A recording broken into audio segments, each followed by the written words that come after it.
হয় না, সন্ত্রস্ত হয় না। শর্ত হলো ঈমানের পথে থাকা।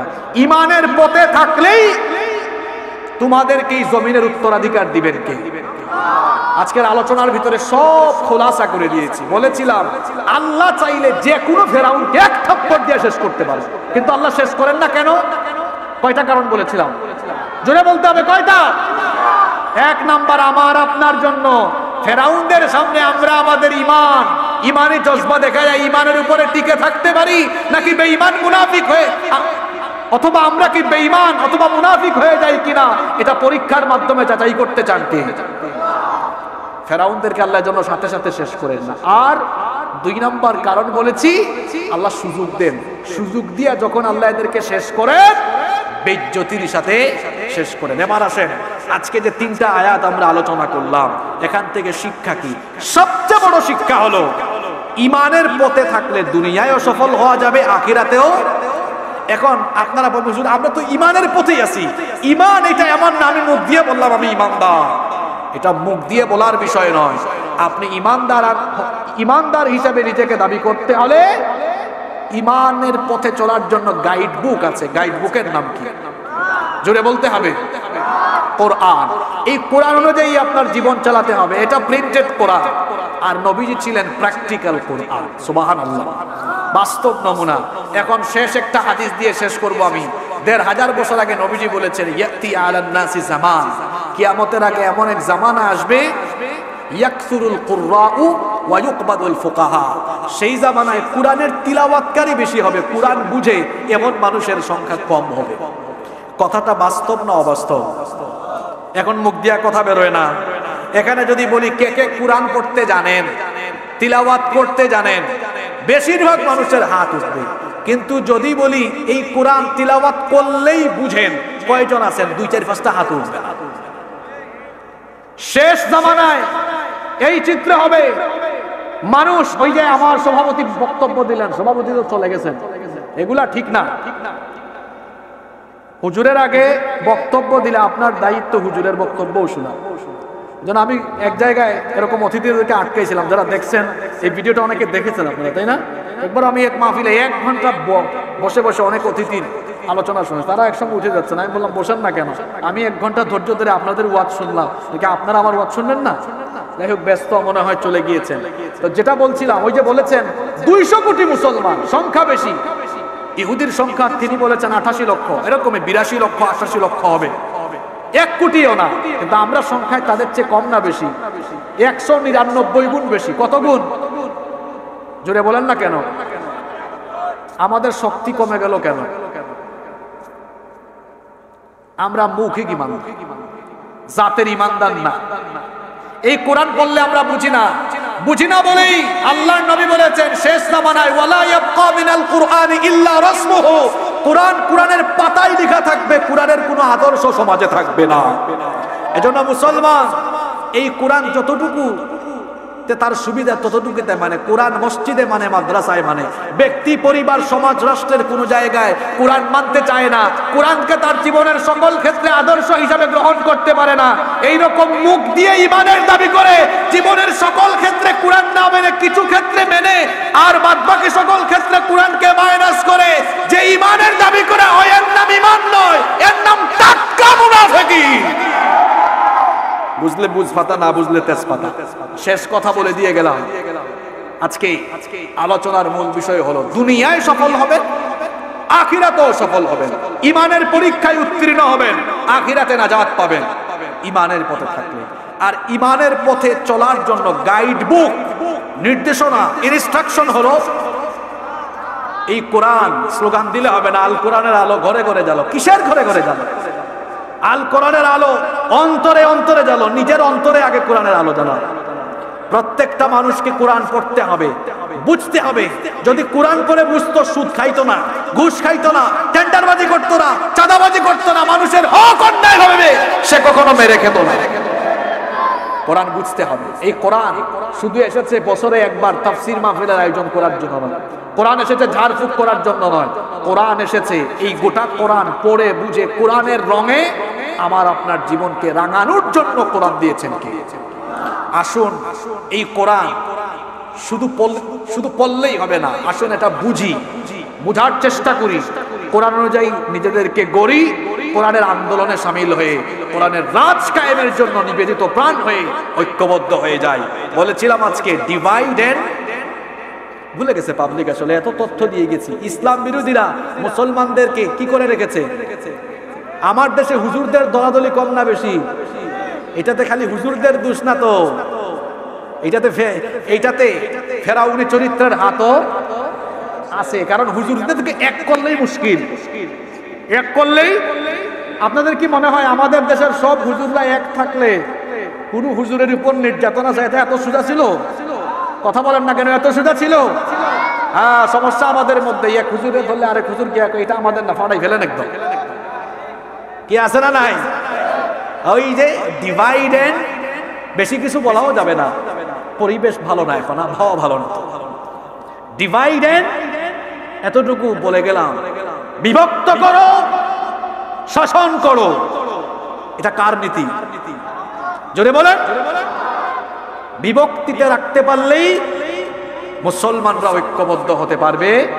এই যে আমার ভাই, আমি এসে শুনেছি আলোচনা করেছেন ফিলিস্তিন ইস্যু নিয়ে, 57টা মুসলিম দেশ ফিলিস্তিন ইস্যুতে একমত হতে পেরেছে।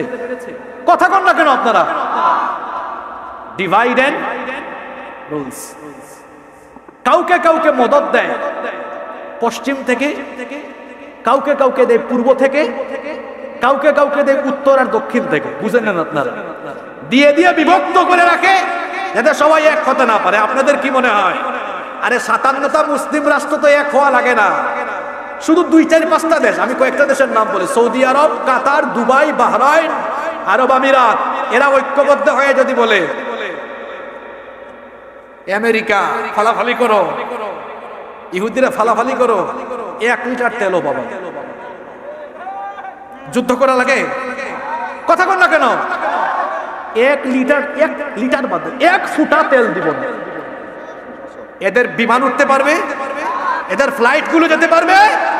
যে যুদ্ধ বিমান দিয়ে আমার নিরীহ ফিলিস্তিনি ভাই বোনদের উপর নির্যাতন চালায়, পারবে?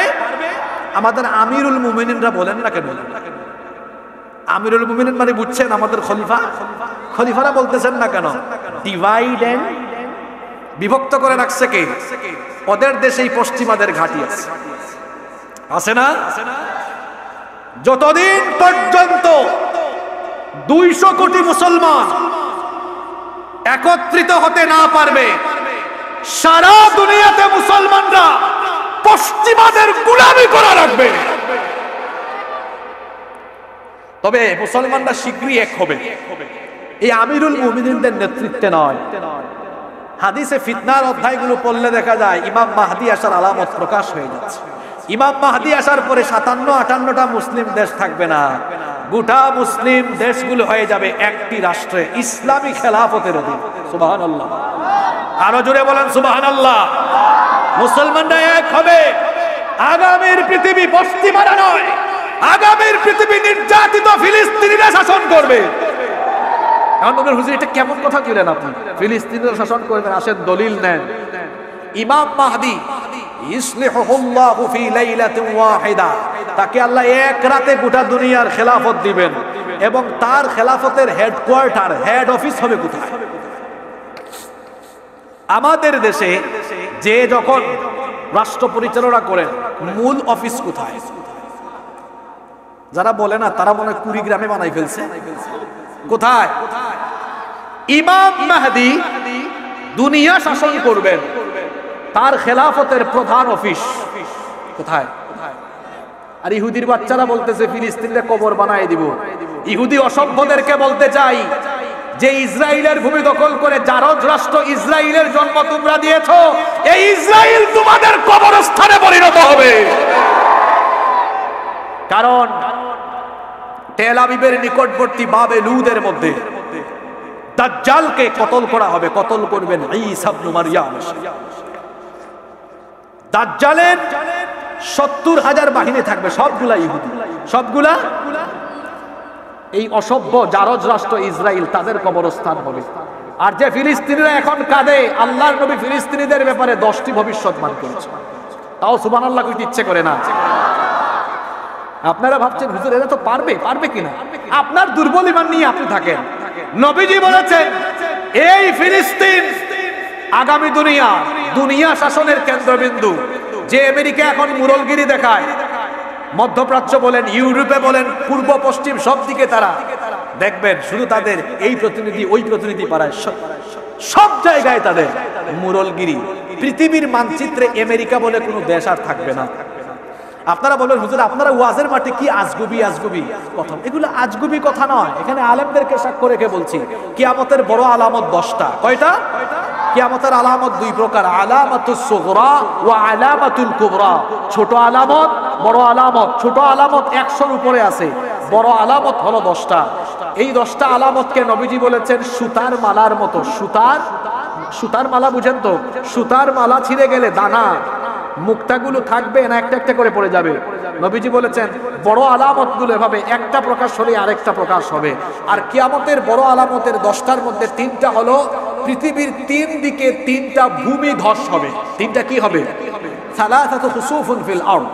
3টা ভূমিধস হবে। কোথায় কোথায় হবে সেটাও নবীজি বলেছেন খাসফুন বিল মাশরিক, একটা হবে পৃথিবীর পূর্বে, ওয়া খাসফুন বিল মাগরিব, আরেকটা হবে পৃথিবীর পূর্বে, ওয়া খাসফুন বিজাজিরাতুল আরব, আরেকটা হবে জাজিরাতুল আরবে। আপনারা কুড়িগ্রামের মানুষ, শিক্ষিত মানুষ, বিশ্ব মানচিত্রে পৃথিবীর পশ্চিমে কোন দেশ? এটাও কইতে পারলেন না। পশ্চিমে কোন দেশ? আমেরিকা আর তার কিছু গোলাম আরো কিছু দেশ আছে যারা এখন মুরলগিরি করে ফিলিস্তিনিদের বিরুদ্ধে কথা বলছে। নবীজি বলেছেন কিয়ামতের আগে খাসফুম বিল মাগরিব, পশ্চিমের কিছু দেশ মাটির তলায় ধসিয়ে দেওয়া হবে। এখন তারা যে মুরলগিরি দেখাচ্ছে, এই মুরলগিরি থাকবে না। আগামীর পৃথিবীতে নতুন মানচিত্র আসবে।